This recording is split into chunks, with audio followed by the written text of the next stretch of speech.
Okay, so what reminded me of this, Nevin, when you were talking about the cycles of, you know, debt obligations kind of fixing you into a kind of cycle, that reminded me of some things from this book, which is Imperium: Structures and Affects of Political Bodies by Frederic Lodon.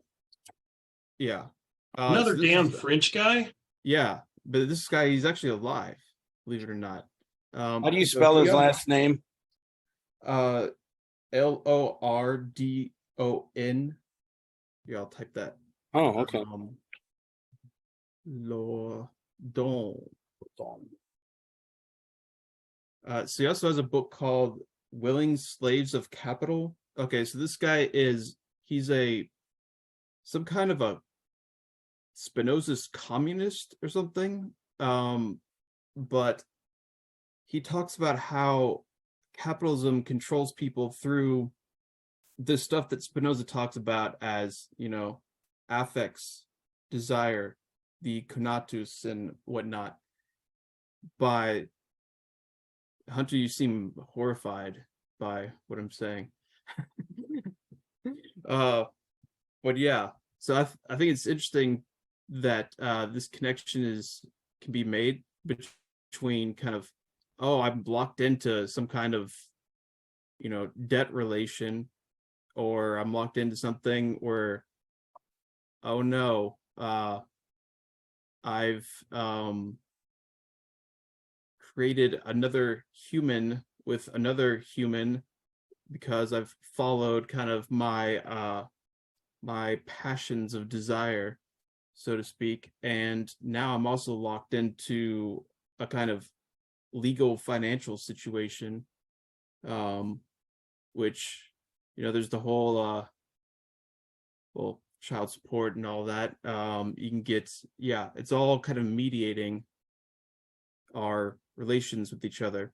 And so this idea is that, okay, there's always going to be this kind of institutional power that in any kind of a social grouping that's going to kind of fix how these affects are related. And that's what he sees as the state, or the imperium, using Spinoza's language. So he's taking it somewhat from the ethics, definitely, but also from the theological and political treatise. I haven't read that much of it, but it seems interesting enough. So I mean, we'd have to have some kind of Spinoza's foundation for like a volitional change, though, right? I mean, rational change of the order. Oh yeah, yeah. So a lot of this is the same. Okay, so to a certain extent, most of these kind of like political Spinozist, they usually will think of this in terms from the political treatise, where he talks about the power of the multitude as kind of determining actually how the imperium will be set. So it's kind of like, okay, so there will always be some kind of like a state structure for, yeah, probably could be phrased a little better, but let's go like a state structure, an imperium of some type. But it's always the power of the multitude, through their desire being realized, that it's determined in a certain way. And that's why there's always this idea of kind of like going back to the power of the multitude in order to kind of refresh it when it, I think, becomes kind of coagulated into certain relations that would give negative affects in general, I would say, or that decrease our power. It's so you'd see that how it's kind of a extension of what is more talked about, at least the parts of the ethics that we've talked about so far. It's more kind of individual related, and that it seems to be talking about, oh, it's like a regular human body or a human mind, or affects that we undergo. but then all of the same principles can be expanded to the scale of social bodies. And indeed, you can see that That's why I brought up Edward anti-Oedipus. Bernays last week. Sorry, that was why I brought up Edward Bernays last week, because I was reading the section thinking it'd be applied to multiple bodies. So I was just kind of underscoring that. Yeah. Yeah, so that's where, so a lot of you can see how anti-Oedipus, I think, possibly is taking some cues from Spinoza here and talking about when they talk about the socius and whatnot, the social body, because that's how things are individuated in the attribute of extension as bodies. So there's a way of kind of being able to see how groups interact by thinking of them in terms of these like different scales of bodies in the way that Spinoza sees it. And yeah, I find it interesting, at least. You know, it's kind of, people talk about the body politic and whatnot, but with this Spinoza's way of thinking about it, you can see that it's not just a metaphor, even if there are definitely kind of imaginary kind of relations going on that, well, I mean, for Spinoza, a lot of affections are imaginary. So I think that's also an interesting kind of way of segmenting into that about how affects are also involved. But yeah, there's a way of seeing the body politic as not just simply a metaphor, but just like our own body, also something that has a consistency of its own through these relations of motion and rest and whatnot, but they can be determined in certain ways based off the affections that they undergo. So, I mean, what you were saying earlier about, so, you know, there may be, the Imperium is supported by the plurality of the massive bodies or whatever. I'm hearing mass movement, mass support.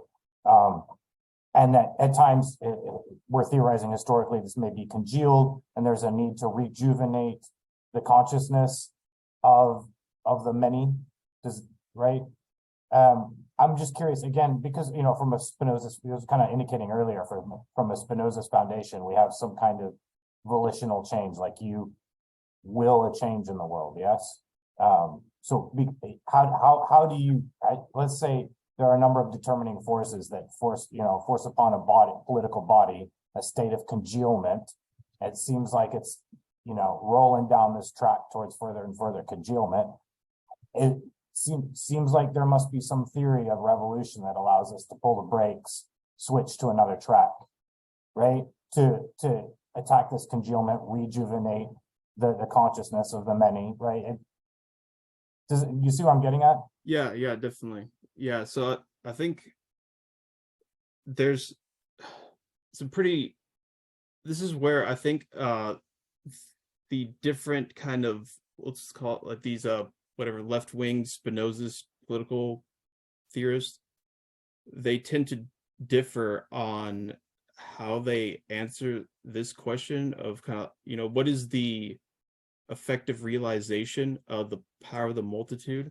And some of them, it seems like they get pretty specific, especially this Lordon, this guy. So he's actually an economist, amongst other things, and he has this idea of kind of well, he's in dialogue with kind of if you know the, oh, what's his name, the guy who's like is a anarchist anthropologist who just died, David Graeber. Yeah, so he's in dialogue with people like that, but kind of like economic anthropology kind of level. But he applies that to these understandings of how can we try to go about and realize that, how do we have, so he's all about kind of the idea of, okay, so there's one angle, which would be, this is so if people are familiar with Tony Negri and what's the other guy's name? Heart, yeah, thank you. Heart, yeah, they wrote, Empire, which is part of a series and whatnot. So they're the same camp as this kind of political Spinoza's kind of thing, except they're more anarchist generally, I would say. They're more about like, okay, we need to have ways of kind of a kind of permanent revolution and think of ways, however, ways in which we can group together uh, collectively in order to keep establishing this, reflux of the power of the multitude against those coagulations. Where, so the difference would be, I think Lord Don, it seems like to me he's saying that we need to have more kind of like we have to work within the system and not, he thinks they have too much of a romantic kind of view of it, and instead there needs to be kind of work done within the system itself, knowing that it's inevitable, in order to try to work against it so that it doesn't have those coagulations, I guess. So yeah, it's pretty, I don't know about anything too concrete examples. I don't know. I'm sure his book has them, but that stuff's kind of boring. And there's French people, when they start talking about like their concrete politics and stuff, it's kind of like I don't know. It's just, it bores me personally. But yeah, I just like theory. Okay. I'm having kind of this mini conversation with Nevitt here in the chat about I guess I really don't know how to start speaking on this, because I'll say this. First things first, I've had a bit to drink, so excuse my ineptitude. Second thing second,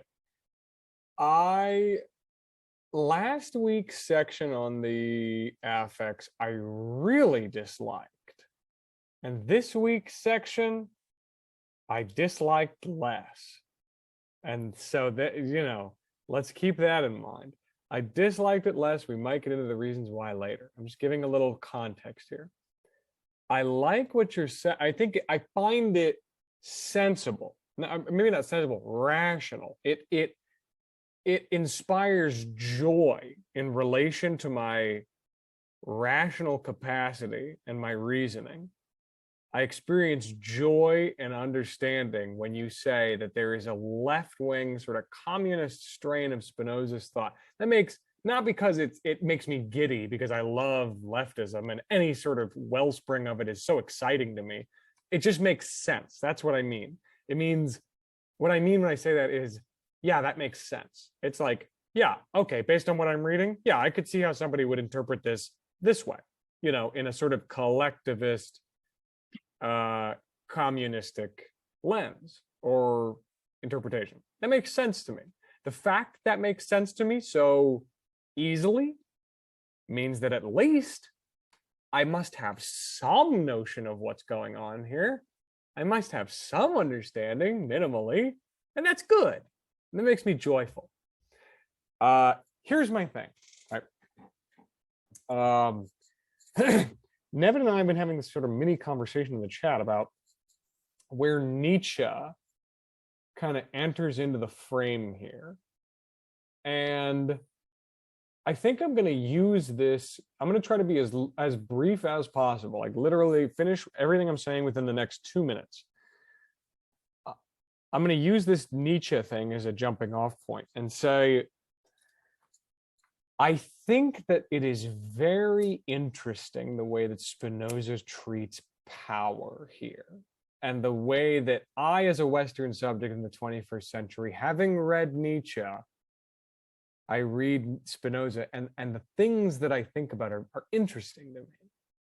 I think that all the, like Nevitt pointing out, desire as nature, this sort of discussion of a will, not a will, really a will, but a desire, appetite, will, etc., sort of will, and saying that it naturally pursues its own perfection almost, right? This self-sustenance and perfection, which means a greater power, a greater will to power, a will to greater power. The connection between Spinoza and Nietzsche, if we take that, maybe that's a prima facie sort of stupid surface level reading, but if we take that seriously, pretty interesting connection between two thinkers who would seem very different. Pretty seriously interesting connection. Now let's take it further. So left-wing Spinozists take this interpretation of power in the body politic, right? And they say that, yeah, Eric, I liked your mugging. But these left-wing Spinozists see this description of power as being applicable to a body politic, the will to the power of this body politic. Nietzsche, at least it seems like in his writings, differentiates between a myriad of modes of power. The power that is in the herd, the power that is in the multitude of power within an individual living vital being. You know what I mean? The multitude of forms of power contending for expression. The theory, Nevitt sent this really fascinating article about power encountering resistance being kind of the basic expression of anything existing at all. Nevitt, you know what I'm talking about? That I forget the name of that guy, but he had that name. Miyazaki? Is that the guy? Yes. That guy. Like that sort of discussion of power. It's a very nuanced, very multitudinous perspective on power and the forms that power can take. And in doing so, Nietzsche is able to carve out a space within power and say, this power, this form or function of power, I think is valuable. These other forms and functions of power, I think we might want to generally avoid. I'm not going to say they're evil, but I think they kind of suck, I guess, right? It's kind of his perspective. He's like, look, the herd, they suck. They're shitty. They do stupid things. And I'm not God. I'm not your dad. I'm not your boss. I can't tell you what to do. But personally, it seems like it sucks. And I'm kind of trying to tell you here that there's maybe other options. Not necessarily the noble power. They were kind of naive. You know what I mean? That's the at least a part of his project is dissecting this, talking about what kind of power might be favorable, what kind of power might be conducive to human flourishing, right? Spinoza seems to just say power, right? And maybe you're right, Chase. Okay, so I'm going to make that my first note. You just said in the chat, and this is just for the sake of the recording, Chase in the chat said, in Latin, there are two different words for power that becomes a pretty important distinction. And I'm going to make a note of that because that answers at least a first concern, which is that it seems like there's no differentiation of power in Spinoza. It seems like there's just power. Power is power. And having more power is good and having less power is bad. Power in Latin. Moving on. So it seems like I can understand the left-wing Spinoza saying, yeah, Spinoza with his notion of power is good. Power is good to give to the masses. Power for the body, power to the people, more power to the people. There's a Funkadelic song that goes like that, more. But Nietzsche would say, whoa there, what kind of power are we talking about? I don't know. Power's great in a certain sense. I get it, but let's be careful, right? That was my first thought, but maybe this differentiation between the two forms of power in Latin, this distinction might answer that.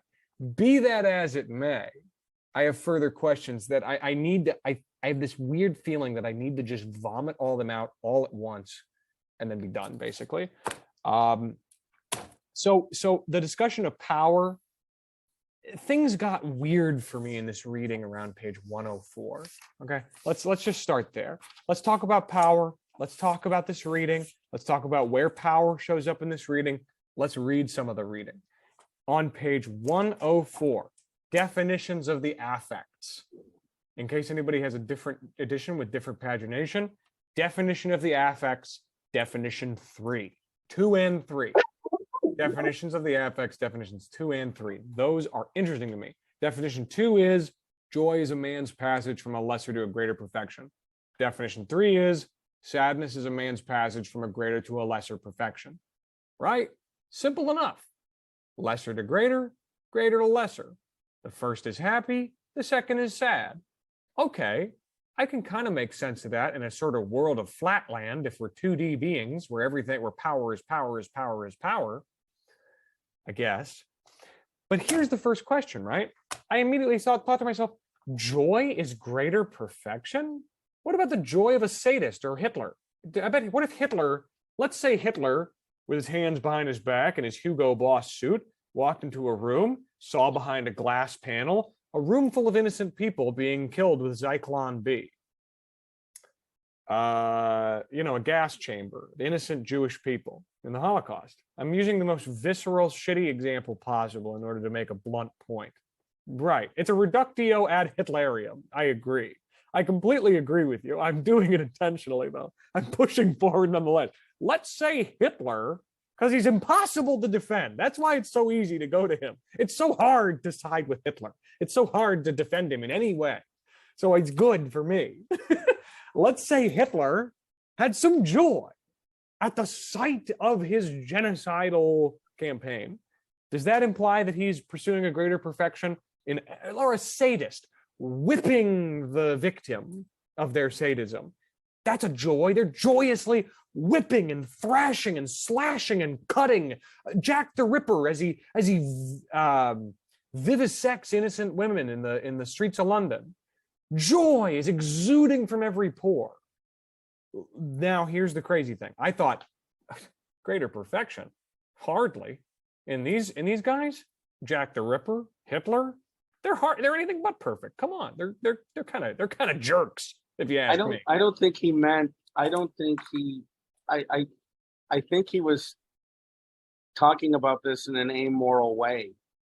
Right, but and so I'm willing to invite that and say, okay, so if joy is a perfection, sadness is an imperfection. Here's my second thing. I really don't think that all forms of sadness always absolutely lead to imperfection. I think that oftentimes people need to be a little sad in order to reach something closer to what we would call perfection. Case in point, a circle in the fire. A woman is sad because her whole farm burns down, and it's not the worst thing ever for her, as we can argue through salvation or whatever. So let's take, Ed, what you're saying. I agree with you. Let's take the amoral angle. Does that mean, if we take the amoral angle, right? Does that mean that perfection is measured by power in a sort of flat, amoral way? Perfection is measured qua power? A quantity of power is the measure of perfection? That's amoral. Nietzsche would probably smile at that. He would say, yeah, that's right, kind of, in a way. Yeah. And he's amoral. The amoralists would be gung-ho at the phrase, perfection is measured by power. That is a bizarre statement to me, given that I have certain moral inclinations, though those moral inclinations may be the result of certain pitiable affectations that are also the result of confused ideas in my mind. I'm willing to entertain that. But I will say that from the perspective of this confused, affected mind, it's bizarre. I was looking at it in a almost a banal way, that, and I'm going to ask you an unfair question. Have you never been driving and then been upset, angry with a driver who is going, quote unquote, too slow, according to you, going below the speed limit? I've had that tons of times. And then there's the added insult to injury. Then the person speeds up and they make it through the yellow light, but you have to stop at the red because they were putzing around for the previous 5 minutes. That's how I'm kind of, but that's how I'm thinking of his reference point is the individual person, and what are they able to do what is their reference point? What are they able to do? What are they thinking? And impediments to, does that make sense? Yes, yes, yes. And okay, right. But then here's the scuttle. Here's the little quibble I have. Because Chase and Eric are raising a wonderful point, which I anticipated completely in the chat, which is in line with what you're saying, right? The way he's talking about these terms. Let's humor that. Let's go with that. And I'll bring Nietzsche again. I'll bring back Nietzsche. Okay. So let's go to what is it? 105, just one page later. Just one page later on 105. What is it? Definition 6, definition VI. He says, love is a joy accompanied by an idea of an external cause. Yes. Love is a joy accompanied by an idea of an external cause. Explanation. Further paragraph underneath that definition starts. This definition explains the essence of love clearly enough. But the definition of those authors who define love as a will of the lover to join himself to the thing loved expresses a property of love, not its essence. And because these authors did not see clearly enough the essence of love, they could not have any clear concept of this property. Hence, everyone has judged their definition quite obscure. Okay, here's why I think that's important, right? I thought, does it really capture the essence of love? Does it? Oh, well, maybe not, maybe so, but here's how I would argue not. Oh, it doesn't seem to. And then here's how I would argue so. Oh, well, Hunter, you're a 21st century subject. You're using words like love and perfection and blah, blah, blah, blah, blah, in these ways that are totally antithetical to the way that he's employing these terms. And you are totally abandoning this statement of warning that was pointed out in the Discord. Page 107, definition 20, indignation is a hate towards someone who has done evil to another. Explanation. I know that in their common usage, these words mean something else, but my purpose is to explain the nature of things, not the meaning of words. I intend to indicate these things by words whose usual meaning is not entirely opposed to the meaning with which I used to use them. One warning of this should suffice. A final warning to all of you rebellious readers. You know, a final wag of the finger. One warning should suffice. But he obviously, look how many pages we've been reading through this, where he's trying to be creating a technical vocabulary. Right. Okay. So here's my question then. With this technical vocabulary, here's the question. Here's the question with that technical vocabulary we're developing. How do we question, challenge, criticize, interrogate any of this at all with any level of power behind our criticisms, challenges, questions, anything? How do we interrogate this in any meaningful way without it responding that it is the ironclad, it is the absolute, it is absolutely 100% utterly indestructible, invincible to criticism, because we have gone to the trouble, like you're saying, Ed, I'm with you, all this trouble of defining all these words, which I circled in red and wrote the definitions of. I took very careful notes of this. I was very interested. Here's what I think, right? Why? If all of the terms we're going to use are not the way you would think, no. If you're going to criticize me because I'm using these words improperly, don't do that. That's improper. That's not right. I'm using these words in a very specific way that I'm defining. Here's where I bring Nietzsche back. Remember in Truth and Lies in a Non-Moral Sense, when he says, hey, if you come into my tent one day and you say, a camel is a four-legged hairy beast with a hump on its back. And I go, okay. And then I go outside and you point to a four-legged beast that's with hair and a hump on its back, and you say, that's a camel. I would say, I guess you're right. In a limited sense, but I guess you're right. That's how I feel. Okay, Spinoza, sadness, if everything you're saying is indelibly true, undoubtedly the case, then I guess you're right. I guess this is what these things mean. And I guess that's fine. But it doesn't really mean a lot or do a lot for me, because it's truth of a very, very, very limited value. Now, here's the further scuttle. If we are able to agree that there is this limited value lexicon of single-use terms only within the boundaries of Spinoza's philosophy, right? What are we really doing? Is Spinoza going to employ these terms in an explanation later because he said that his goal was to explain the nature of things. Is he going to use these terms in order to explain the nature of a mechanism or an event or a phenomenon? And here's how he would do it. A being or a body is inclined with devotion to fear the mockery of a remorseful, indignant, scornful other. Or so, you know what I mean? Is he going to start using these terms in a way that's expansive?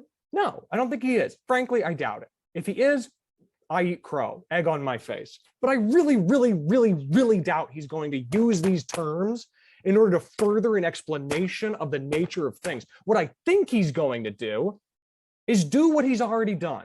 He's going to construct an edifice of neologisms.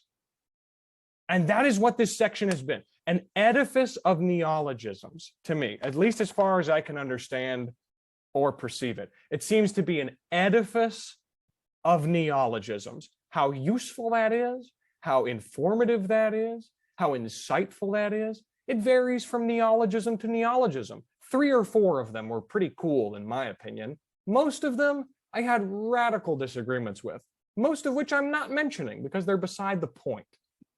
You see, I had an issue with the impetus to produce an edifice of neologisms. And it felt to me like Nietzsche's camel. Yeah, that is sadness. That is favor. I guess that is indignation. In your particular definition only to yourself, I suppose that is indignation, if you define indignation as exactly what you defined it as. If you repeat the circumstances that you set as the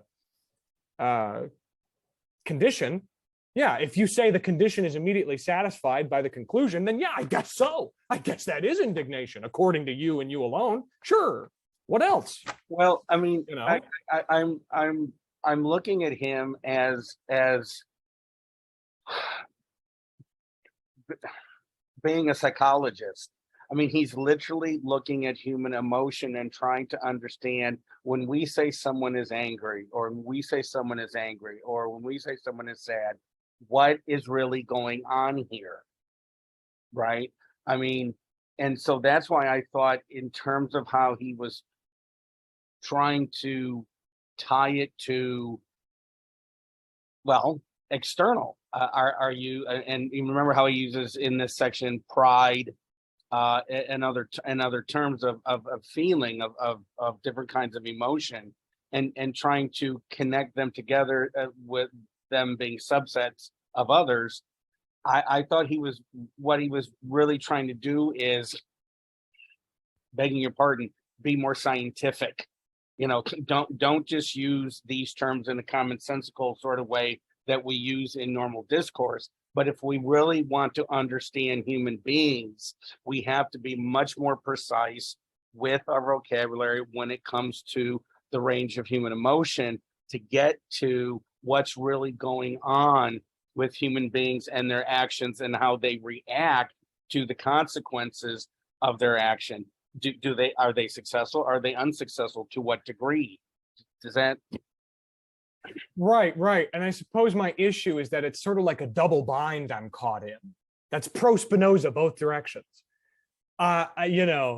Limit the scope of the definition of these things by defining them in a way that is utterly antithetical to the definition of these things as far as I've ever understood them. That's interesting. It's an interesting strategy. And I guess my frustration is that it feels like I do one of two things. Either I say, yes, Spinoza, you're right. You've created a palace of glass that I love to walk around in. And then I leave once I've finished the book and I'm done and that's it. I finished it. And I guess, and I guess maybe I could apply your terms scientifically in some sort of scientific Thomas Hobbesian analysis of thought and ideas and so on. I suppose I could do that. I could do that. You know, I could create this sort of scientific analysis of politics. And okay, well then maybe it's not a science. Okay, maybe it's not a science. Maybe it's not a science. And then I say, well, Spinoza, I think that your definitions of love and so on are utterly bizarre. Totally miss the mark of anything I would ever call love or associate with love. That is utterly bizarre. You are like a space alien. You are completely alien to me. You are speaking almost the opposite. It's like you're living in opposite land, in fact. And then the response to that quibble is, well, he defined it already in the definitions. You can't be criticizing him for the meaning of the words that he's employing based on your understanding of the meaning of those words as they're employed in typical usage. You need to rely on the definitions of the words provided in his definitions. And so both directions are. Yes. You see what I'm saying? Yeah. Thank you for bringing that up. That's very important, and I agree with you. I'm not saying I have to accept his definition of these terms because he's attempting to be more technical and not just borrow from the common sensical usage.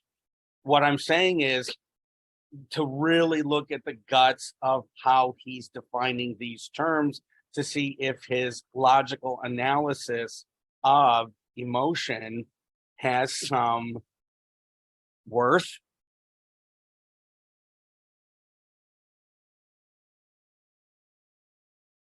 Well, sure, right. I guess well then I suppose it's a question of, and let's take the road less traveled by and interpret this with a little bit more fun. Let's say that it's all like an expressionist painting. Let's say it's like one big expressionist painting that's just meant to make you feel something. It's just to express Spinoza's perspective and throw his stuff. It's like poetry. Let's compare this, I guess, sort of to a form of like poetry about stuff, like a Sufi mystical poem. I suppose I can appreciate it there. It's pretty wacky. It's cool. You know, it's got some interesting stuff in it. And you're right. Maybe there's some, and in that vein, some emotional import on the readers. The readers read it and they're affected emotionally. They think, oh, that does kind of resonate with me. I feel a resonance with this speed of this body.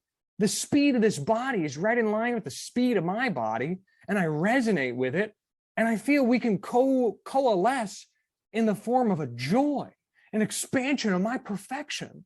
Wow, wow, wow, you know, like that's great, right? I'm with you. But there are still problems within the meat and potatoes of the poetry. There are like big ones. One of them being page 108.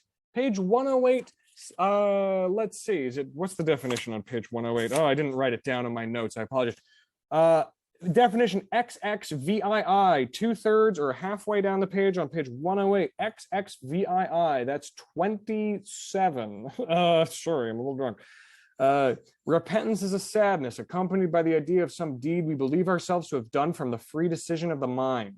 Okay, the explanation is where I start getting some heebie-jeebies. We have shown the causes of these effects in P51S, P53, P54, P55, and P55S. I'd say that's pretty scientific sounding, if not anything. It's a pretty weird way to do poetry. On the free decision of the mind, see IIP35S. Pretty like bureaucratic by the books. Yeah, check out my freaking, yeah, check that out. You want to check my homework? Look at the receipts, you know? Next paragraph. But we ought also to note here that it is no wonder. Oh, is it? It's no wonder, is it?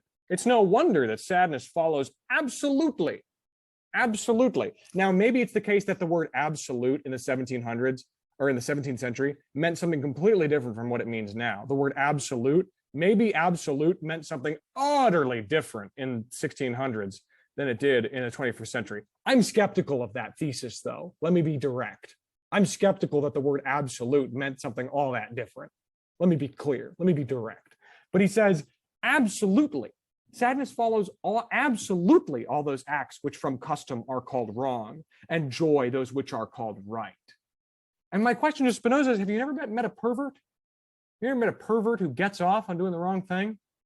You know what I mean? Wait, your translation says usually instead of absolutely? Well, that's a problem. That's a major problem. I don't know Latin, but it says here, must also be noted that it is not remarkable that all the acts that are usually called wicked are followed by pain, and those which are called right are followed by pleasure.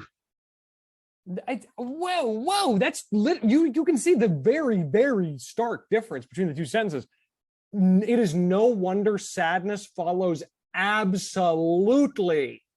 all those acts which from custom are called wrong, and joy those which are called right.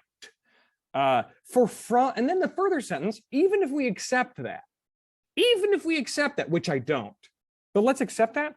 For from what has been said above, we easily understand that this depends chiefly on education. The absolute is contingent on education? What? You know what I mean? Okay, but take out the word absolutely, but put what Nevitt says, his translation says usually. Right. If you have, Okay. it seems like that you wouldn't really have heartburn about that sentence. Right. I Because, probably again, would. when people talk about psychology, there's a subsection of psychology, right? Abnormal psychology. Right. By the term abnormal psychology, there is an acknowledgement that these things, these conditions, these I don't want to say diseases, but these predilections are not. No, I mean, I didn't come up with the term abnormal psychology. I mean, my understanding is psychologists did. So there must be a sense of a norm or norms, right, versus abnormal. And when to me, I think I could see how a psychologist literally using the word abnormal isn't putting a value judgment on those things that can fit in those categories, but rather saying something other than the norm, right? Following within the norm. But then it could be taken over time to mean, oh, if it's abnormal, it's strange, weird, not right, not correct, right? Deviant behavior, right? Deviant can literally mean not within normal behavior, but then deviancy, right? Juvenile delinquents, then there comes other baggage that are put on those words, even if in the beginning it's just an acknowledgement that this is not normal for this culture or for this people or this country.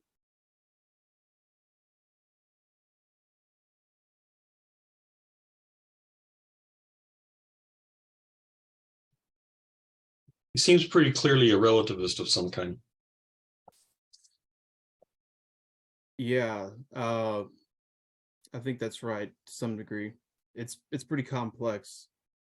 Let's see. So let's start. Okay, so power. You said he's got power. It's only power, and then I don't know. I made the point that he uses different words for power, which I think is kind of funny.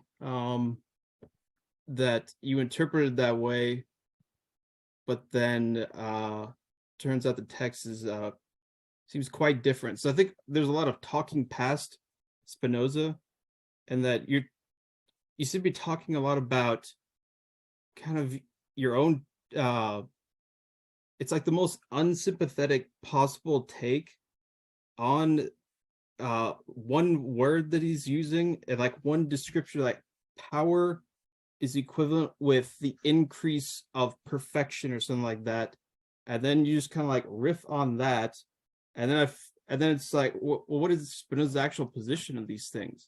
How does this actually fit into his system? I feel like that is completely that is not a element of your analysis of. So in a way, it's kind of hard to analyze your analysis, because it's kind of like, I don't even know what, like, I get what you're, like, the way that you present a lot of those things, that does sound bad. It sounds real bad, like Hitler bad. But how that is connected with Spinoza, that I think is more complex, because I think you really have to look at specifics, what he's looking at, how he actually defines these things, and then even on top of that, there's this whole problem of indeed translation, where so power or absolute, which is usually there's it's a nightmare. I mean, have you translated something? It's so it is you could radically change the meaning of these things and yet justify two different meanings simultaneously.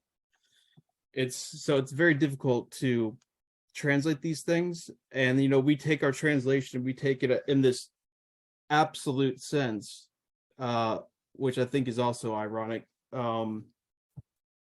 because I think instead we need to look at a more kind of complex and intricate kind of way of seeing the possible sense of what he's saying, even if he does demonstrate it very much in this geometric method, which is definitely trying to do some kind of, it's trying to have some kind of I don't know, knowledge of the world.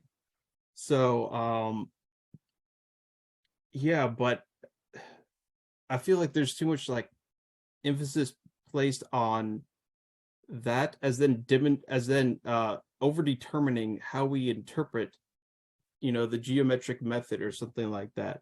That now it becomes like Hitler science or something like that, where because he's like using like geometric style proofs, where I think we need to be much more open in our way of how can we possibly interpret this, but I think what Spinoza's doing is he's kind of constructing his own system here, and it doesn't make any sense when it's kind of like when you just take like an element out of it, give it some kind of power. We need to understand. Hold on, my cat needs the door open. Got it himself. Okay. Yeah, my cat can open doors. Okay. But okay. So, but I don't want to, I probably sound too antagonistic. I'm not like offended or anything, Dory Hunter. I'm not. It's all, we're all professionals here to some extent, right? So no hard feelings, but that's my way of kind of what I see as I'll leave it there. Let's see what. Hey, well, if I will just say this, you're right. We could interpret it in the best possible way for the sake of the charitability of Spinoza's personhood and his right of being agreeable and affable and amicable and a swell dude. And I think he was probably a pretty swell dude. I'll say that. I'll say he was probably a pretty chill guy. Get a beer with him, pretty reasonable. Wouldn't say things like, that's what I'm saying. We could expend effort, Chase, on interpreting this in a way that is extremely favorable to Spinoza and avoidant of the implications in the openness that I am pointing out. Oh, I could if I was hit with a hammer often enough. I could theoretically, right? And I could theoretically read this as something like I said, a Sufi poem, where the things being said are not actually the point.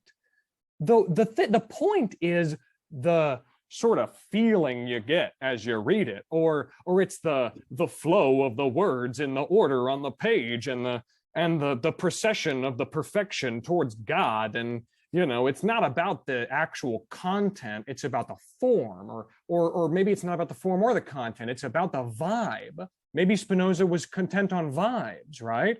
I would say that the interpretation of this text as being Hitlerian, if you're going to say that I'm interpreting it as Hitlerian, which I'm not really, but I kind of am, I guess. I'm saying it's open to Hitler. I'm saying it's open to Hitler, which Hegel is. I'm willing to say that. Hegel's open to Hitler, and I'm saying, I will, at the ultimate end, I think Hegel isn't, but that's beside the point. A lot of people took it that way, and that's a problem. I'm willing to say that's a problem, but I'm saying it's open to Hitler. Why is Hitler more perfect than Sufi poem? Because of the reason that Eric and that Nevitt and I are all kind of, side-eyeing, like, oh, we're all in kind of agreement about this thing, right? This is the reason. Reading this book, what would you call this? Would you call this a piece of poetry, a Shakespearean play? Would you call like a what kind of style of writing is this? Iambic pentameter? Or is this in classical verse? Is this an epic poem? No. No, I would call it Hobbesian. I would call it a Hobbesian deductive proof of geometric style, right? I'm with you, Ed. And so I would assume that the intent of the passages would be to convey information in a Hobbesian deductive geometric proof-oriented way. And in assuming as much, the content is kind of important. And when I read the content is open-ended to the point that it could be, I suppose, reread through the lens of being sort of mystical, spiritual, or vibe-oriented, or as scientific. And if it's scientific, it's a very, you know what, there's a song by Oingo Boingo that describes it, weird science. But you have to remember, I mean, look at when he's writing, look at, I mean, there's no Einstein, right? I mean, there's Galileo, the Copernicus has written, I mean, even though we consider the time right around then or before being the origin of modern science, it's still relatively early. And so, and look, I'll be the first to admit that there can be weaknesses, just like in Hobbes, because there's the lack of, at least in Hobbes' case, the lack of knowledge of biology. So you have a kind of mechanistic, right, take, but he's talking about human beings and their physical being, right? Nerves are springs, heart's a pump. And so to me, you have, going along your line of poetry, you have mixed metaphors in Hobbes many times, and that can be problematic. But I guess something's really gotten your craw about Spinoza, and I haven't ever seen you react to any of the philosophers we've gone over, where it's like you're a dog with a bone saying, no, I'm going to keep on chewing on this, and I am not giving it up, because he just really pisses me off. So here's a take on it. So if you think about like a contemporary conception of nature, nature is amoral. It just does what it does. And, like an illustration that I've used many times is that, a coyote ate one of our cats a number of years ago. And I could hear it, I could hear the cat scream, and I ran out there, and, it was too late. The coyote was off with the cat.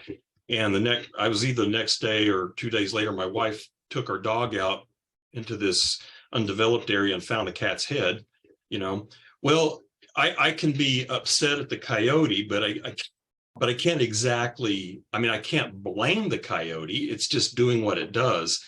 And so I think in some, because, like Spinoza explicitly says, this is not teleological. There is no end or goal toward which this is moving.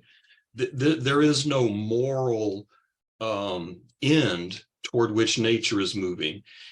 I think it's perfect, not in a kind of moral sense in the way that we think of perfect. It's perfect, Chase can correct me if I'm wrong, but it's perfect in the sense that nature expresses the necessary nature of God. So, my sense of what perfect is something is perfect when it fully expresses its nature. And if the nature of something is power, then to be perfect is the full, complete expression of its power, which is its nature. And so, like the natural world, for example, is just the necessary expression of divine power. And it is we who put moral valuations on that, and we are the ones who associate the word perfection with moral good. Now, it does to me seem to have the, unsettling implication that I'm not sure you can judge Hitler in Spinoza's world in any absolute sense. as would be the case today for a hard determinist. I mean, if you talk to an absolute hard determinist today, I think it would be the same. A hard determinist would say it did what Hitler was going to do. You can hate that, and you can even try to stop Hitler, but really whether you stop him or not was determined, and Hitler was going to do what Hitler's going to do. And so you can't blame him in that sense. And I think, my sense is that Spinoza's kind of in that realm. The world's just doing what the world's going to do. And it's perfect in the sense that, again, it is the full expression of the divine nature. And, I don't know, my sense is that Spinoza would say these notions of moral perfection and moral imperfection are labels that we put on things because we don't understand the full scope of what's going on.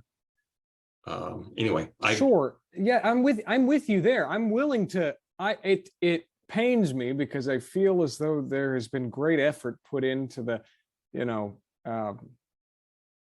the rehabilitation of the moral impulse, which I sympathize with. I have a certain moral impulse in me, and I don't think that I'm an idiot for thinking that, though I think a lot of people would.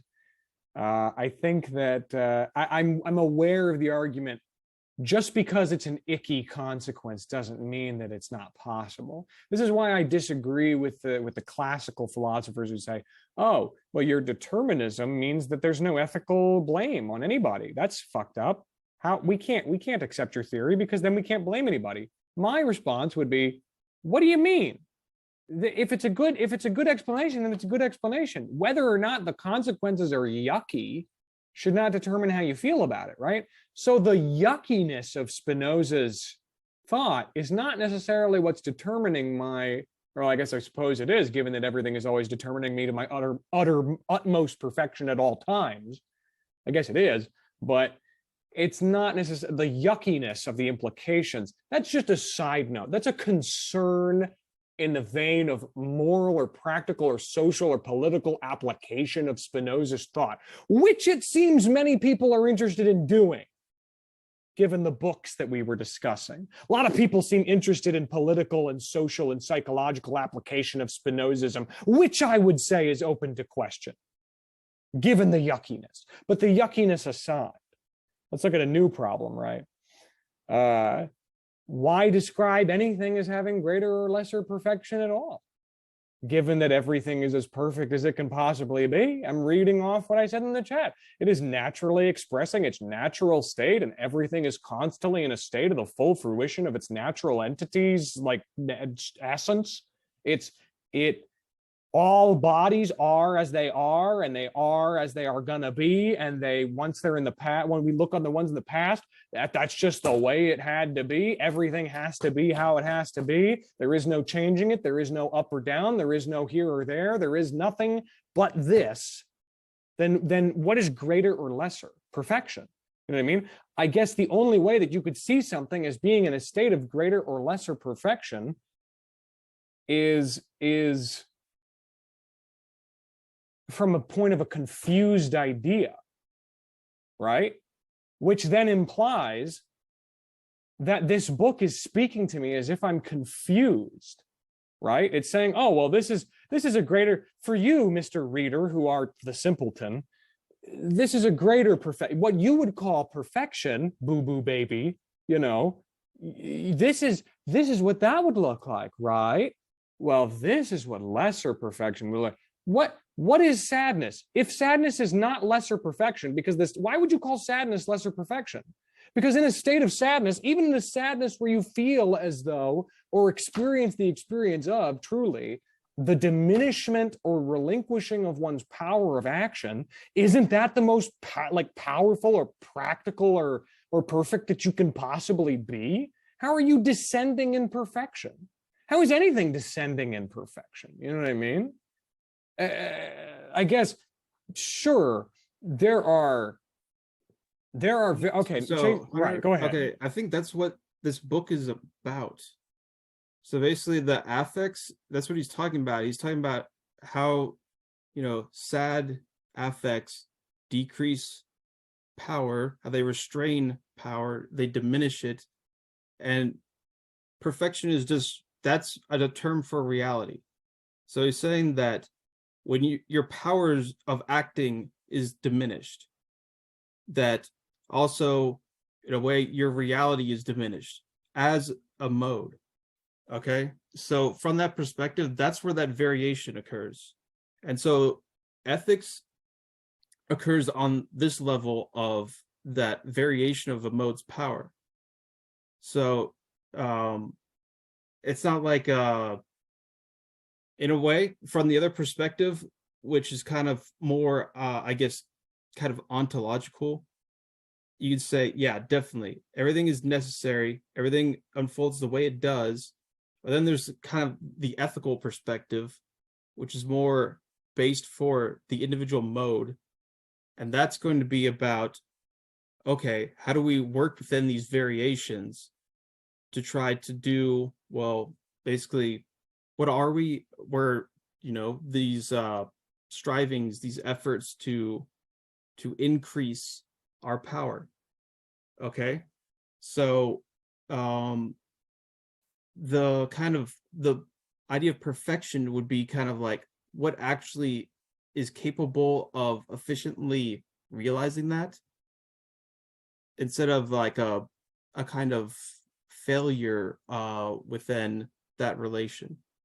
So perfection was a common thing. Okay, that's Descartes especially kind of established this, where perfection means reality, and he's kind of taking those terms but then definitely transforming them to have his own idea. So this would have been, I think, pretty well understood in 17th century philosophy, especially in the kind of Cartesian, because he's in a way he's kind of writing for Cartesians, but simultaneously also transforming kind of these notions within themselves. So yeah, but so what was the other thing I was gonna say? I don't know.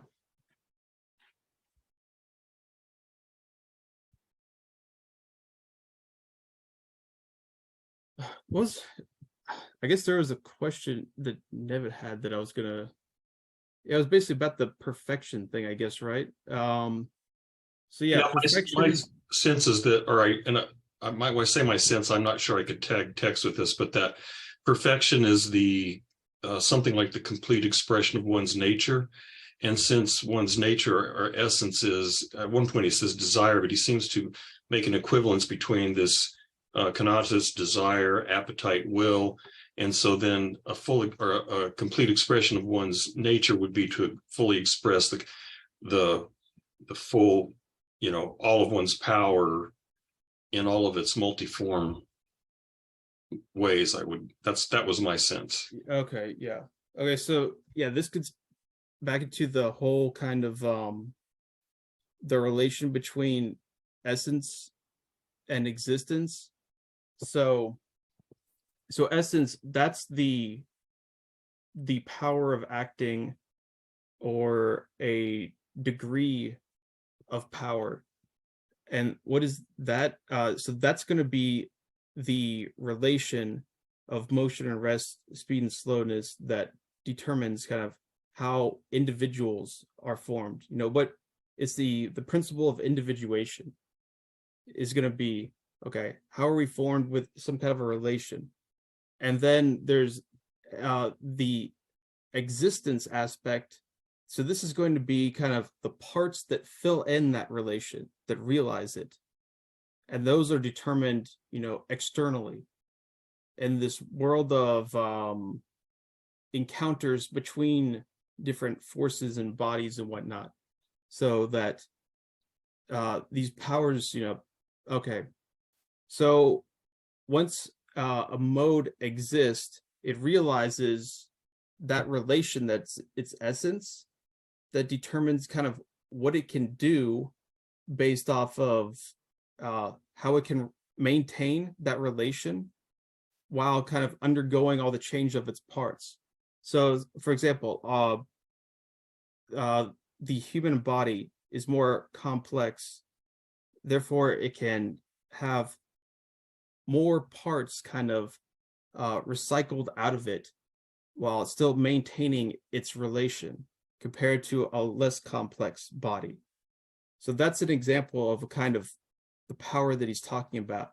It's a power to be able to maintain that relation. So that is also going to be the perfection is going to be that realization that sees it through kind of, okay, so actually, wait, the important part is this. Okay, so how exactly is this exercised really?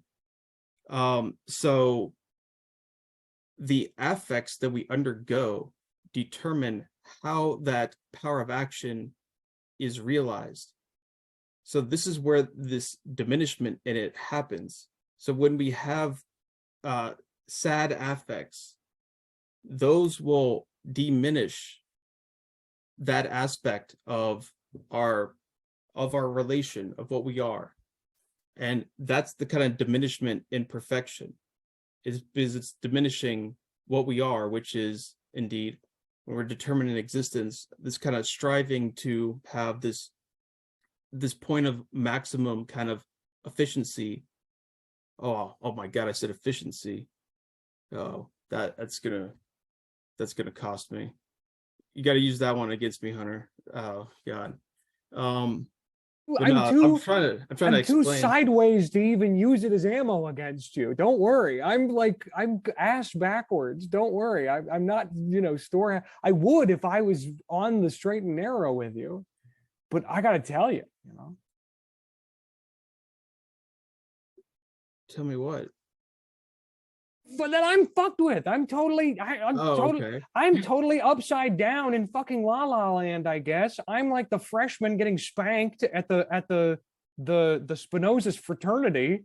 And it's like, yeah, you read this like a science book. every newbie reads this as a scientific text or a semi-scientific or deductive text. Obviously, every newbie that's new to Spinoza, they would obviously, okay, look, I don't care about the efficiency thing. Here's what I think. Here's what I honestly think. Because now Nevin and I are getting into the actor and agent thing. The whole, who is the me in my power? And what does it mean for power of action to exist at all? Because wouldn't that imply an actor? And wouldn't that imply some sort of semi-consistent solid self? Amidst this what? This unity? What the hell? It's Wait, like what this. What are you talking about? What? At power of action. In what world am I acting? Who am I? I do not exist. There is not like an I, me, sovereign self that has a power of action to act against things that aren't me. I think Spinoza would agree with that. I am the wind and the trees and the air that I breathe and the fucking water I drink and the pet dander that I inhale and the wood I sit on. I am the community. I am the world around me. There is no I to even speak of as a solid thing, you know what I'm saying? So it feels like, at least with like Deleuze, and I gotta say, reading this has made me just, Deleuze, what a hero, what a champion, what a master of his craft.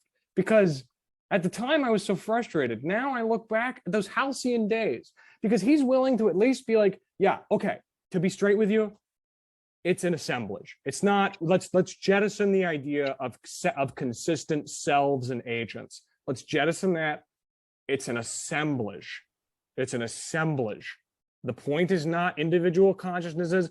It's about a social, phenomena, series of phenomena and analyses. Great. I'm with you. It feels like Spinoza is operating on the same rules or logic that Deleuze is, but without the assemblage theory. That's kind of at the core of what's fucking with me. Like, to pardon my French, but it's fucking with me that it's like, on one hand, there's all this differentiation. On the other hand, there's not. It's like with Deleuze, there's at least, it's direct, it's sincere, it's obvious, it's straight with me. It doesn't waste my time. It's like, hey, the notion of you as an actor, Forget about that. If you hold on to the notion of you as a semi-consistent self or subject or actor, you're going to get confused reading this book. So don't worry about that, please. Spinoza has seemed to just do nothing of the sort, where it's like this same sort of assemblage logic, but maintaining this necessary dependence on this thing, the agent, the actor, the power of action in the sovereign self that has power that diminishes and rises in the That self. is definitely not Spinoza's position. Yeah, but like look at this sentence I just Okay. quoted from, anyway, I have the reference there. Rather, luxury, drunkenness, lust indicate the power of the mind which controls the emotions. I mean, that seems to indicate that something's controlling something. And the first sentence of part 4, which we haven't started, but the very first sentence, human lack of power in controlling and restraining the emotions I call servitude. He's talking about power in controlling. And so I have the same question: who the hell is controlling? Who or what? I mean, like at least like Nietzsche, what Nietzsche would say is that the affect of freedom is simply one drive, or one will to power overcoming and conquering all the others. That's what self-control feels like. But there isn't any self in control, because all there is this confluence of forces. And so this feeling of freedom or feeling of control is really just a dominant instinct dominating all the others, And so I guess that seems like maybe we're kind of where Hunter's at. I have the same question. If there is no self, if there is no unitary sovereign self, then who the hell is doing the controlling when he talks about human lack of power in controlling and restraining the emotions I called servitude? Or rather, these behaviors indicate the power of the mind which controls the emotions. Where's this controlling coming from? From God.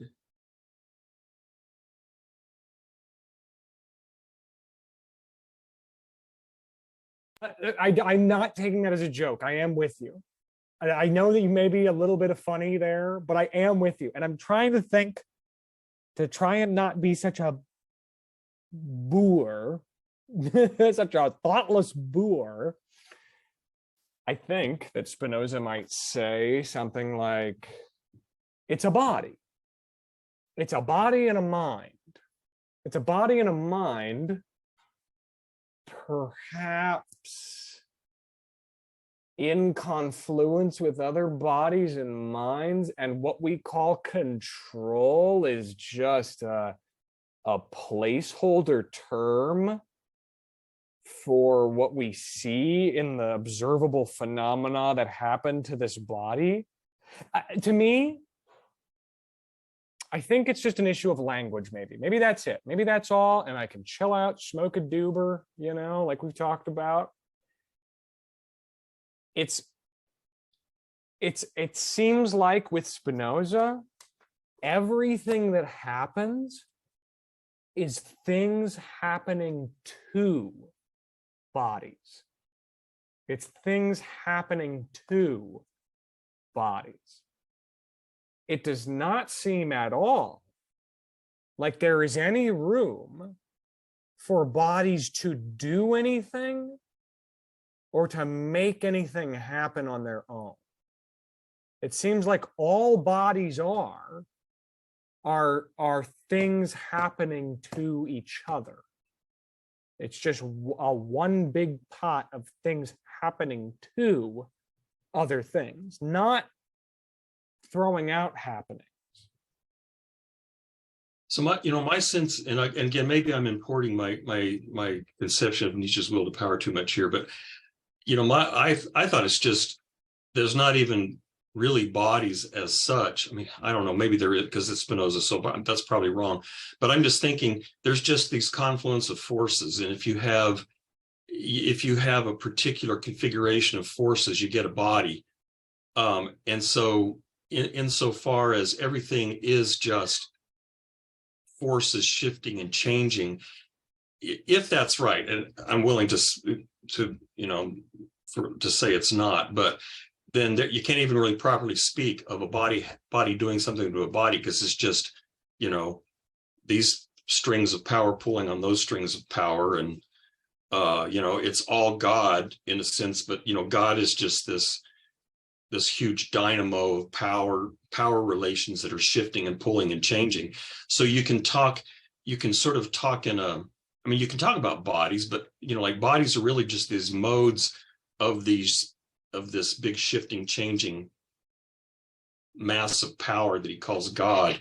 So I don't even think, it seems to me there's not really even strictly speak of things. Again, maybe I'm too much importing Nietzsche here, but to speak of things is a little bit even that is inaccurate.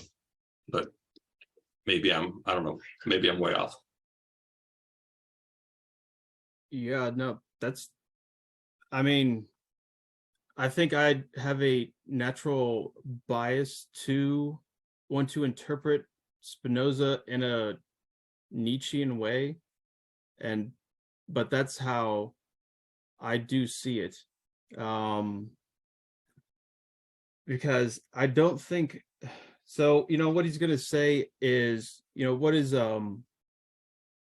he has an idea definitely of, okay, what is the principle of individuation going on here? What is the individual? So he says pretty specifically what that is, and it's in the attribute of extension. It's these relations of motion and rest, speed and slowness. So when those kind of subsume parts that follow that is what gives it the ability to kind of be realized in existence. And that is also kind of you can see it as like there could be more or less of something according to this relation or a kind of proportion. So it's a differential equation. So that's what's going on in terms of the individual. So it's kind of the way that a proportion can kind of expand, contract, take on more parts or less. And specifically kind of how these affects will realize this based off of how do the parts actually get there in this proportion or this relation. So if they do it in a way that say that it gets there, but it's then it can't maintain that because it would decompose that same relation. Because okay, what am I? I'm a body. Let's just go with like common, like the human body, like we commonly understand it. I am some kind of temporal relation of these things, these parts. And that's why I have to go and eat food and whatnot and other things, because it's constant recycling of kind of energy, but according to some kind of a relation that I am.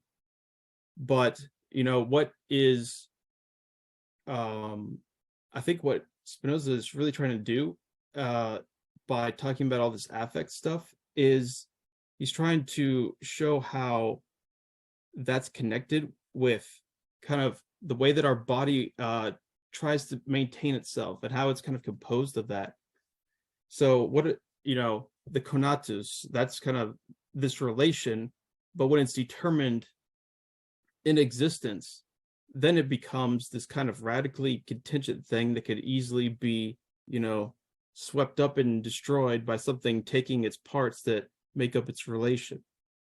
So then it becomes an effort to try to maintain that relation in the same way that so for me that means my body, that means I try to live. I'm trying to just live. And in order to do that, so it doesn't necessarily require that I, say I have all this kind of devious, speculation requiring me to determine that I need to maximize my power in some way over all these other things and control them in order so that I can live doesn't necessarily require that. Instead, how it happens is this kind of affective flux. So, I'm going to respond to things based off of what has kind of impacted me at that present moment. And that is what I think is really kind of, it's inherently, yes, a relational thing, definitely. So this would be something like, okay, based off of these affections that I'm undergoing, the ideas, the bodily forces, whatnot, that affect me, that's going to determine how I'm trying to continue living. That striving to live will then take on that form. And I think that relation, that is probably the closest thing you can get to a kind of, that's the individuated agent as is, where it's essence and existence kind of reciprocal determination of each other, that the relation, the essence, then becomes kind of this this continuum, or this a range between a maximum and a minimum, where the maximum is that kind of it's the maintenance of that power, but always has this kind of limit. And then the minimal threshold would be just, if you drop below that, the relation is not maintained. I die or something. The various sub-relations that I have can no longer cohere. So he has this idea definitely of a kind of, there's kind of systems kind of going on that have a relative cohesion to them, but it's definitely not a kind of absolute thing, because in existence all these affections are occurring that are inherently, they're mixtures of different bodies interacting with different bodies, parts kind of recycling with other parts. So it's constantly shifting, and that's the kind of domain that he's talking about when he's referring to things of kind of an increased power or a decreased power or whatnot. So and also perfection or whatnot. So if I'm able to just simply kind of so another thing is so this will be more apparent in the next section, but this is not a kind of anti-social thing, because part of this is our relations with, from the perspective we're talking about human beings. This is eventually going to get into, okay, well, how do I interact with other human beings in order to also have this increase of power? If I just blindly, whatever, proclaim myself like Hitler, and I'm going to dominate everyone, which is the kind of, that would be the potestas type power versus potentia. Or in French, it's also, it's mainly the French Spinozas that really emphasize this. In French, it's pouvoir. That's the kind of power that is associated with kind of, yes, I'm speaking French, yeah. That's the power that is associated with a kind of, let's call it bureaucratic kind of power.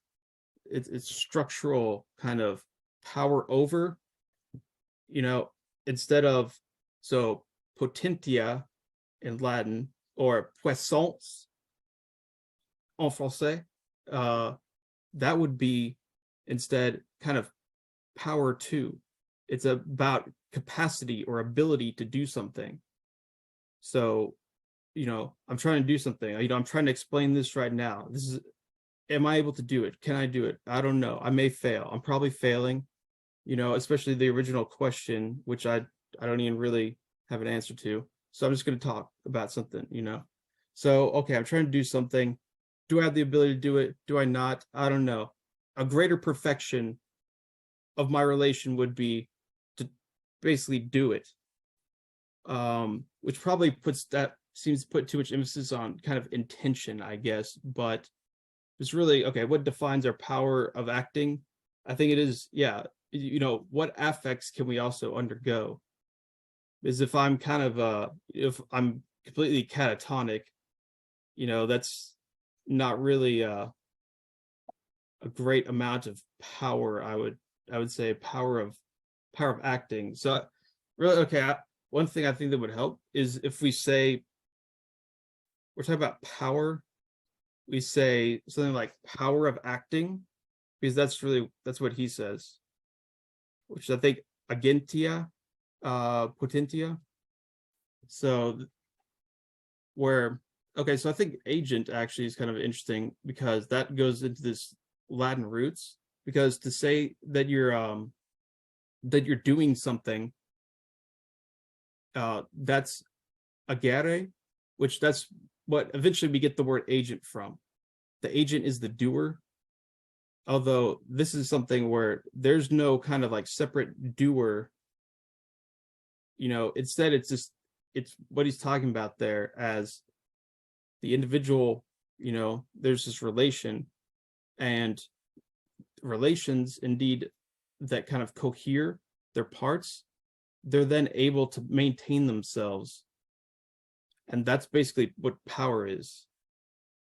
Power of acting, basically the power of being able to do things in order to maintain that relation that's kind of inherent to the relation itself. So it's kind of like an idea of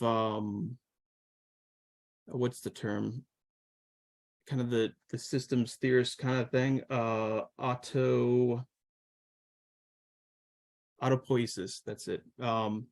So it's the idea of, yeah, you can kind of, the thing itself as a system necessarily has to like build in its own way of maintaining itself. I mean, I think this is very obviously, you can look at this as an evolutionary perspective and say, okay, yeah, a species that doesn't have something like an instinct, to propagate itself, to not undergo kind of destructive relations of itself, would probably not last very long. So you kind of need the idea of its own kind of dynamic maintenance in an ecosystem in order to have the original kind of body itself of the species. And I think that's kind of what he's getting at, in the sense that these things are capacities to just persevere in existence. But that's never a kind of self-reflective kind of, I mean, I think the language of drives and instincts, I think, is probably better to describe what he's getting at, because I mean, this follows just as much for animals, non-human animals, as for humans, where we're going to interpret in a very intellectualist way, but I don't think he wants to do that. So yeah, I don't think there's any kind of an agent that is kind of doing or controlling these things.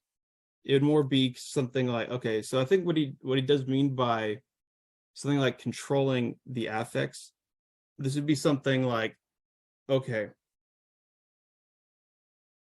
my body, let's go with body mind combo thing. That's what I am as an individual. So on this coupling of the body and the mind, so if I have some kind of an affect, something, I don't know, something hits me. So okay, for the more like body perspective, it'd be something like you can see it as, I don't know, you just get like, I don't know, attacked by something. I don't know, a wasp stings you. You know, that's something like, oh, that's a sadness because it's diminishing my power in some slight manner, but I'll probably be able to maintain myself through that. So there's always some kind of power indeed, yeah, involved in that maintenance. But I think that's, and then on the level of really of affect, what he's getting at is something like, okay, yeah, if I have something bad that's affective that could happen to me, I don't know. I could be like Hunter. Oh, okay, yeah. Actually, that's a really good example. Oh God. Okay, that really was, that goal was bullshit.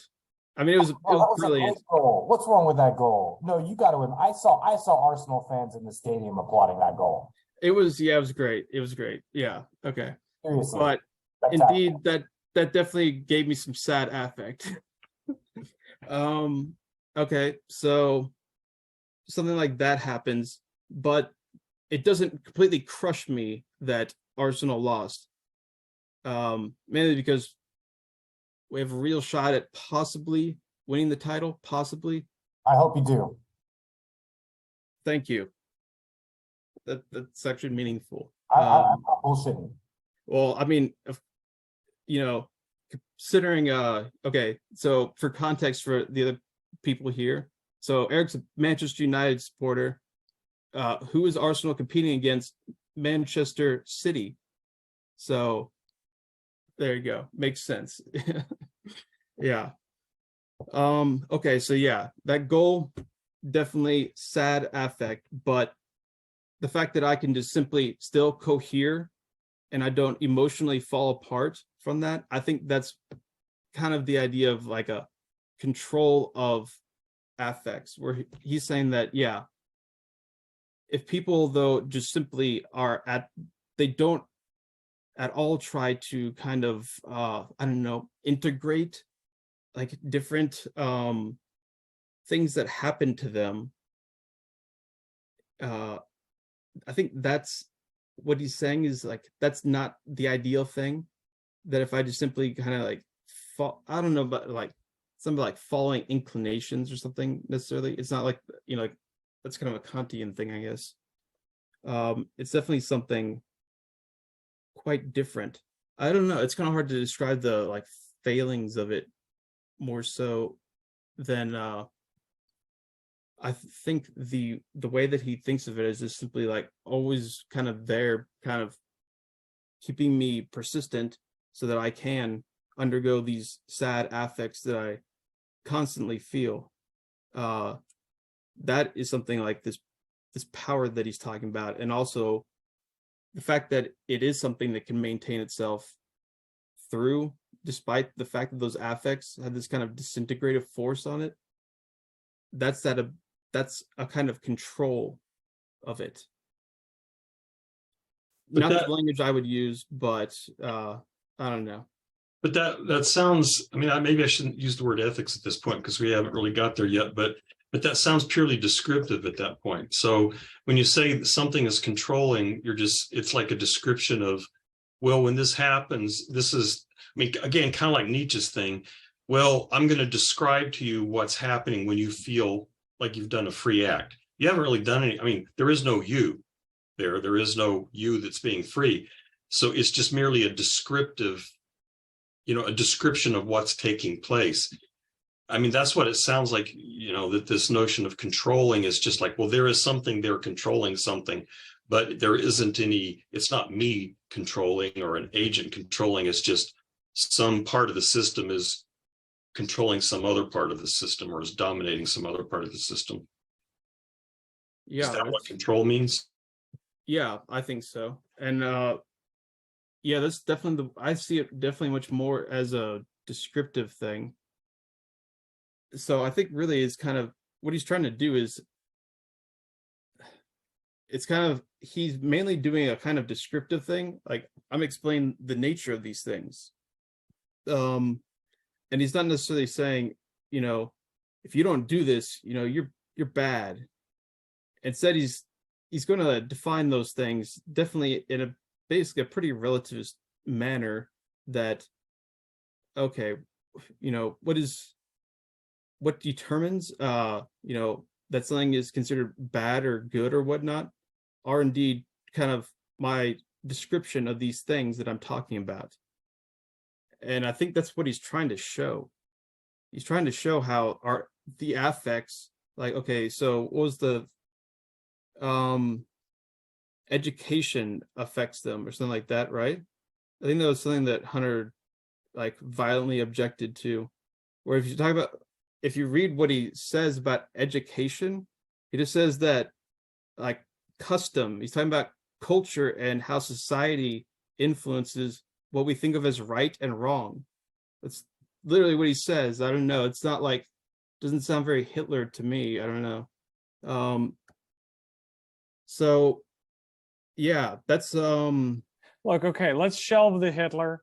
All right. Hitler aside, Hitler here, hither or thither.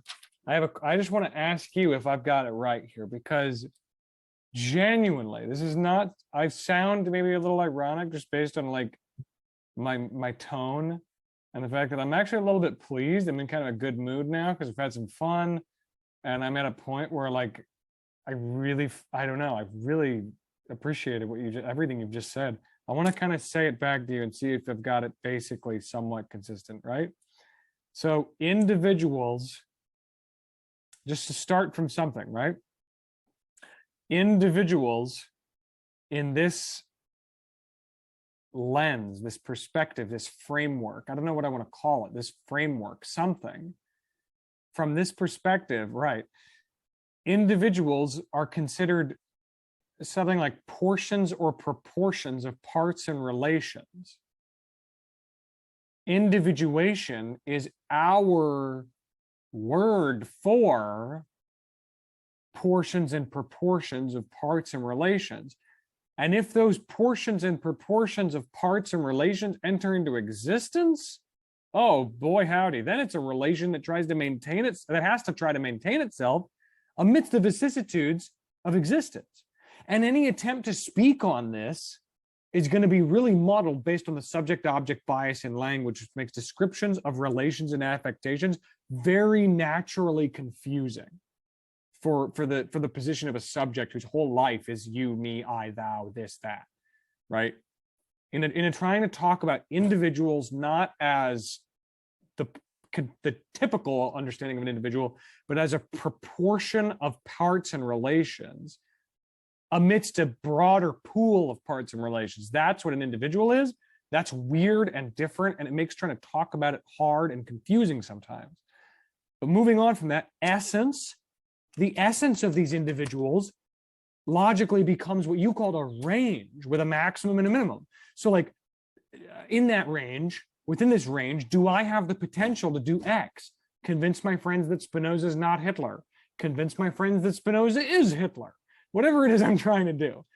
Do I have the potential to do it? That's power of acting. And if it were Hegel, he would put them all three words with dashes in between. Power of acting or something, really snooty. Power, which Spinoza didn't have to do because he wrote it in Latin, so he wouldn't have to do that, which is totally gone in this. Okay, right? We're starting to see the scales are starting to peel from my eyeballs. It's so weird. So there isn't really a doer or an agent in any of this. And I really, really thought there was. And I'm being like I really, really felt like there was from the reading, but based on what you're saying, which is consistent and coherent, and I'm just trying to follow, there isn't really a doer or an agent. There are just relations that can or can't maintain themselves in relation, like Eric made a joke, but in reality, really, like in relation to themselves and in relation to other relations. The Kierkegaard thing, which I think is actually pretty relevant to Spinoza. Yeah, like can these relations maintain themselves in relation? And that's why the affects had a whole section on, like, here are affects dealing with the internal, here are affects dealing with external bodies. Like, he's trying to show us that there really is a difference between relations relating to other relations and relations relating to themselves. And those relations between those two different categories, and I'm sure other categories, they have very different qualities, and we call them things. We have words for them, like indignation and sorrow and shame, and the quality of it being this or that one really change how we think about them and what words we use. And so there are relations that can or can't maintain themselves in relation to themselves or in relation to others. And that is power. That's what the power of acting. That's power of acting.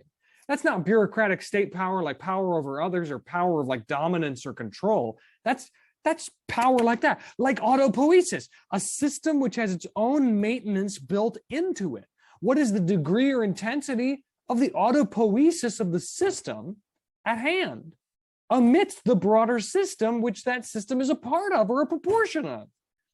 And so you gave the example, I am a body and a mind. I mean, and let's put I in scare quotes just to make me happy, right? I, and the Buddhists, everybody's like, we're getting some. I am a body and a mind, in a sense. Let's say that I get stung by a wasp or Arsenal loses a game. It saddens me as it diminishes a power in some sense, but I can still cohere. I do not die. I do not crumble. I don't fall away into dust or slip through a crack in the floor. I am still here. I'm sad, but I'm okay. And this capacity to continue to cohere in the face of sadness, I guess that would be the term, right? In the face of sadness, continuing to cohere, to stay stable, that is control of affects. And even like a Roman Stoic would agree with that.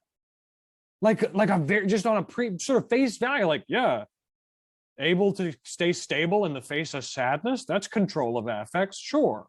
But Spinoza's taking that in a much more like metaphysical way. And that's fact. So all in all, Spinoza is attempting a descriptive analysis of a sort of processal system of relations in and of power at various intensities, sizes, and speeds. Would that be fair? Would that be like, none of this is a setup for like a punchline. These are all good things. I'm genuinely like, this all sounds pretty good. Is this right? I don't know. Yeah, I think that sounds pretty good. Yeah, definitely. I feel like I should probably give the caveat that it's almost too good, that it's a rather chaste interpretation. But that means I think it's pretty good. Let's see. I'm feeling my capacity for coherence in the face of what confronted me as a relation of sadness is actually being increased. My power for coherence is being increased. And both in the Spinozist and in the common sense definition, I'm feeling kind of joyful in the face of that. That's so crazy. Oh, yeah. Okay. I can see your body parts kind of tightening up and sticking together better. Moving together better. Moving together better. There we go. Yeah. Yeah, I think there's maybe a little bit of the imitation of the affects occurring too. Is your joy would definitely be my joy. Is Hunter is a thing that I love. You're a thing like me. You're a body that I have a series of bizarre affects that I extend outwards towards, like, oh, you're from the same sort of common culture and upbringing, and you also enjoy, whatever that means, you enjoy or seem to relate to at least similar relations as the relations that I relate to. Right. Eric is like, we're about to just start making out. I'm seeing Spinoza's point when it's like, I see you as something like me, and when I see you get something, I don't think that you're like asinine or stupid or like untrustworthy.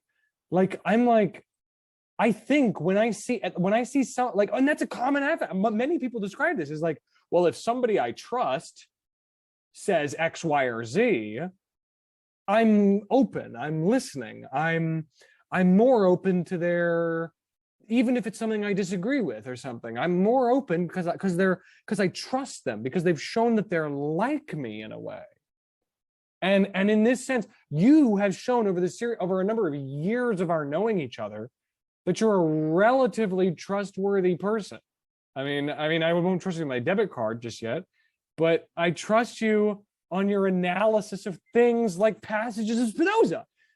And so I don't assume that you're trying to pull wool over my eyes. And so when I see you experience joy, I don't assume that it's joy out of evil. It's joy out of a thing like me. And a thing like me experiencing joy gives rise to me freedom to feel joy, an invitation, a relation of this, I don't know what you would call that, I guess, this, oh God, I was going to say vibe, but it's like this sort of almost communal, like this sort of upswelling of joy among joyous believers in a community, right, around each other in shared joy, this social dimension to these affects. That was the whole point of this second half of this last chapter, right? I mean, yeah, I'm like feeling it, you know. Chase had a word last week, I can't remember what it was, where things kind of, I mean, you know, this vibe thing, but I don't remember what it was. It wasn't harmony, but it was Resonance. Yeah, that was the word, resonance. Yeah. Okay. Oh yeah. So yeah, so I've been reading well, actually, you know what? I'm guessing only, let's see, yeah, probably only Nevitt will really get this, but I've been going back and reading some Whitehead and it's fun. Yeah. And I've also been reading this guy Gilbert Simondon, he's a big influence on a lot of I'll type in his name. Simondon. So this guy, he critiqued a lot of these ideas of hylomorphism, kind of, you know, the Aristotelian thing that there's just like a form and matter, and the form just presses down, you know, it imprints the matter, and that's how you got an individual. So his idea is that, okay, it was all about this idea of the process of individuation, that, you know, what comes up with how do we get an individual, that we've constantly been trying to explain the process of how individuals are formed by presupposing already individuated agents in all these things. Because, you know, what is like an atom? Like, okay, the individual is a collection of atoms. Well, that's already individuated, the atom. But he also had this idea of, well, what are we then? He has kind of like a systems idea, but it's what he's saying is that the ancient idea of this kind of like hylomorphic individual, the thing they got wrong was what equilibrium was, because they thought of equilibrium as this kind of, you know, pure stability kind of thing, you know, self-contained stability, you know, the fortress of the self. And instead he says, no, this is metastable equilibrium. So that is relative stability, but if for something to be completely stable, that would mean it's basically dead. It cannot do anything. It's at its lowest rate of potential energy. So he says, what is what's let's go the powerful metastable system? It's one that has a large amount of differences in energy, which gives it potential energy, and that fact is what enables it to actually do things. And if it didn't have those differences kind of built into it, then it would then be this kind of stable equilibrium that would be the fully exhausted system. That would be like, okay, after I die, I go, like, I'm in my tomb, my dead body, it's still, for the most part, as an individuated thing, it's kind of like at its lowest state right there. And all it can do now is be, like, okay, you can still go on and transform in some way by, taking on new relations with the worms that eat it and whatnot. That's all good. But that's why instead you need to think of equilibrium as something inherently dynamic that's involving, and so for that reason, you don't have any kind of a individuated thing unless you also have here's a good French term, milieu with it. So you always have this associated milieu in which you have a kind of dynamic metastable equilibrium with it. So anything that is like individuated as a thing, it has to persist through time, through this dynamic interaction with the environment.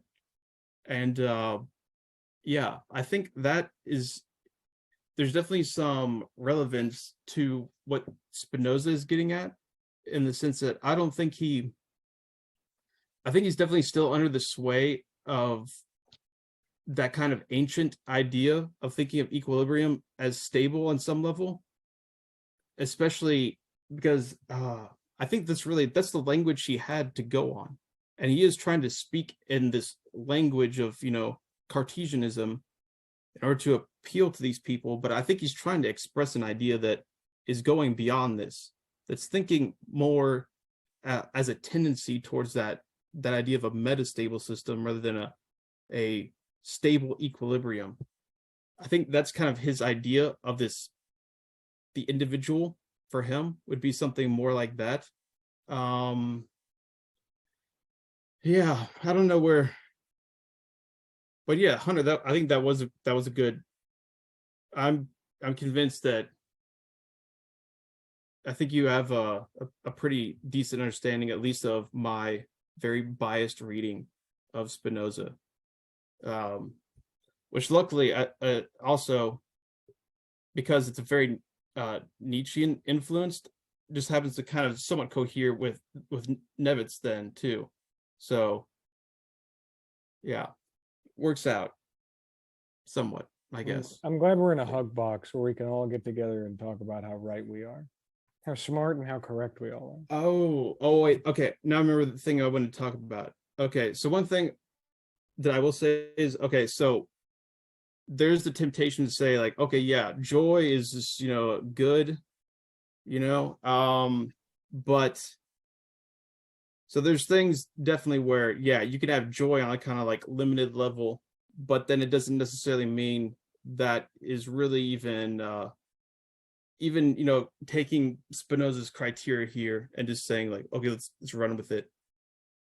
So then, yeah, not all joy is going to really be good, at least from the perspective of a kind of a wider perspective.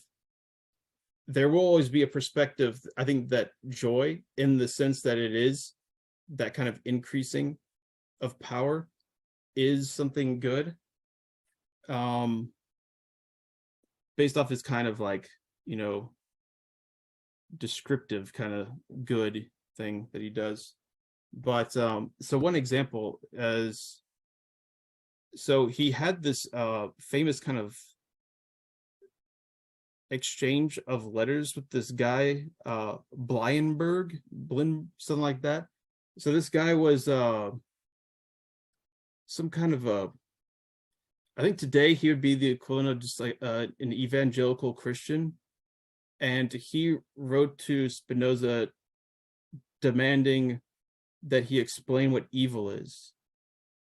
And they ended up having something like 20 something different letters exchanged between them. And Spinoza ended up saying some interesting things in some of those letters about, what is good and evil and all these things.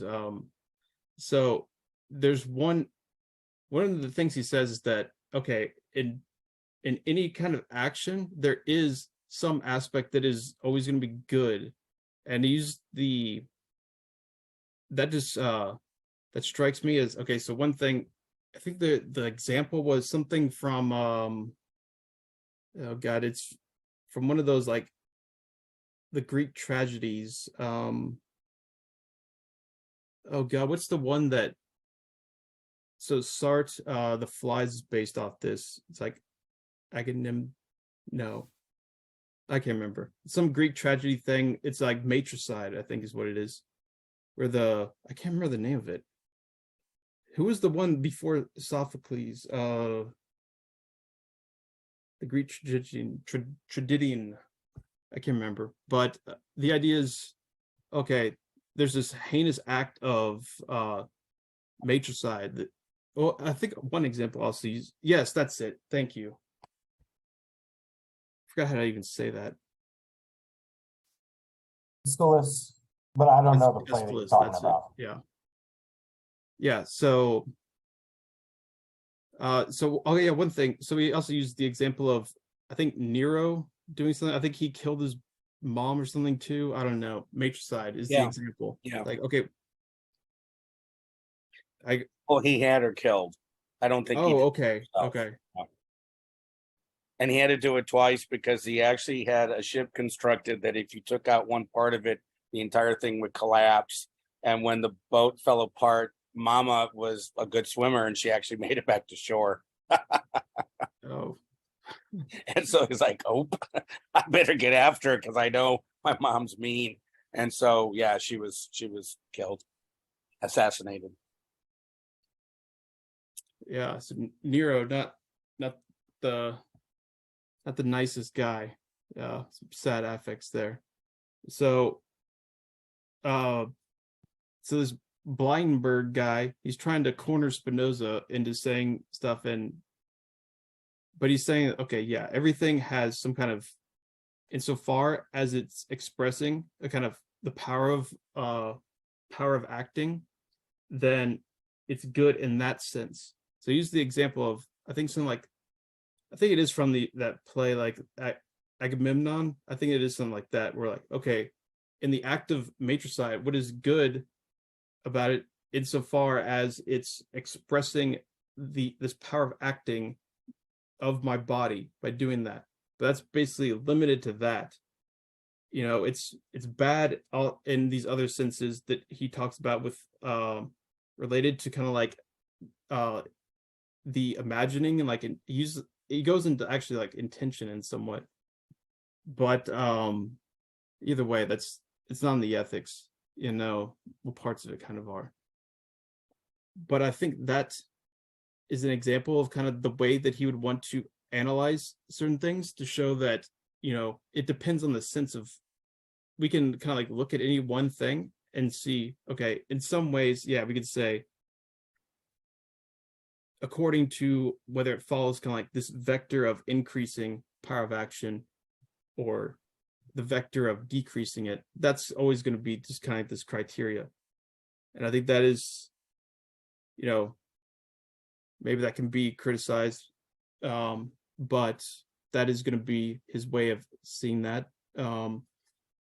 So something like, okay, so like an individual joy at something like doing cruelty or whatever, from a perspective within that, you can analyze that and say that there's aspects of that are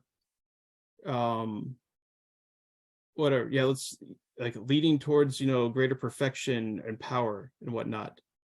But there's also going to be aspects also that eventually end up probably more so like poisoning that with eventual sadness, probably, than not.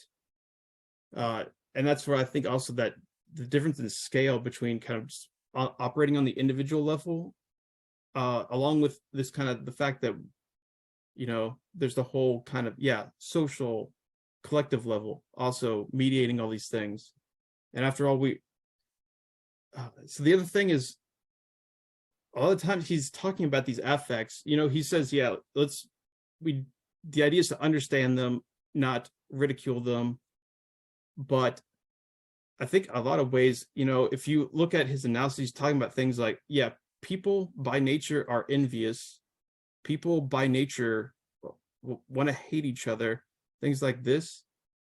So some of that stuff is very rather Nietzschean in the way that he talked about kind of envy being a kind of natural condition. And he gives his own kind of like little kind of cursory explanation of why he thinks that is, why people, try to,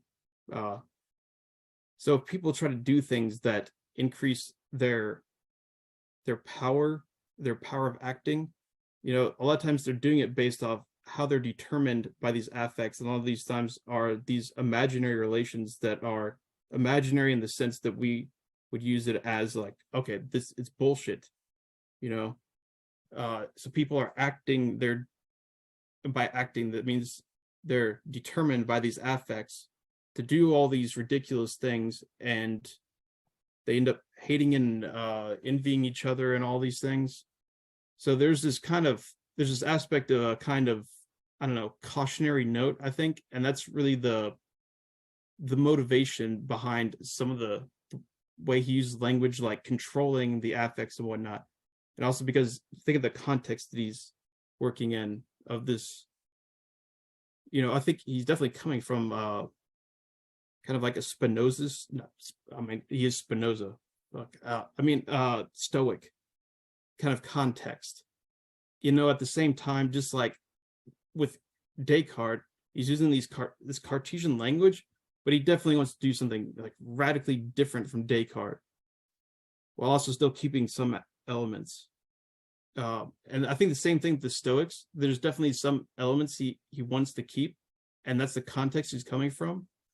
But at the same time, I think he definitely wants to do something quite different with the affects than the Stoics, who I think are definitely have that stable equilibrium, kind of impenetrable fortress. So even that is kind of, well, we have especially the problem with Stoicism now with it's a modern corporate form in which it becomes, dude,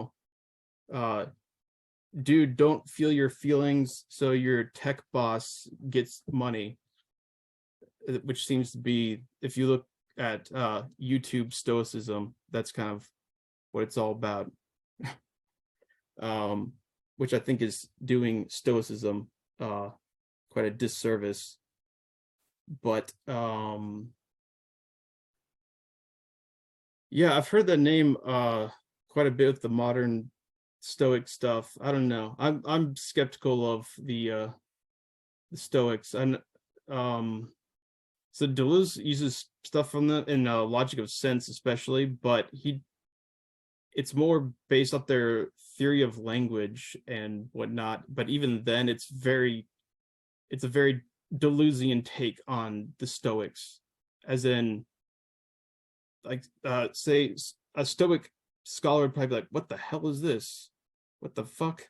Like events and so because I've heard it described, it's not like he's like distorting this stuff, like, where it's wrong, but he's definitely giving it that, trademark kind of Deleuzian thing, which I don't know. I Stoics, I don't know, not a big fan. Okay, done with that rant.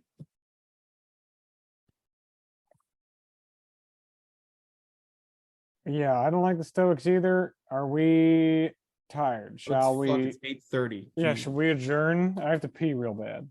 Well, Yeah, I sorry. was going to use that same excuse. I need to also. All right, Yeah, great. I think it's time to go. Yeah. I'm gonna experience some joy. I really thought it was very interesting tonight. Thanks. I thought it was very interesting. Seriously, I thank you for humoring me, everybody. Thank you. This is good. Thank you.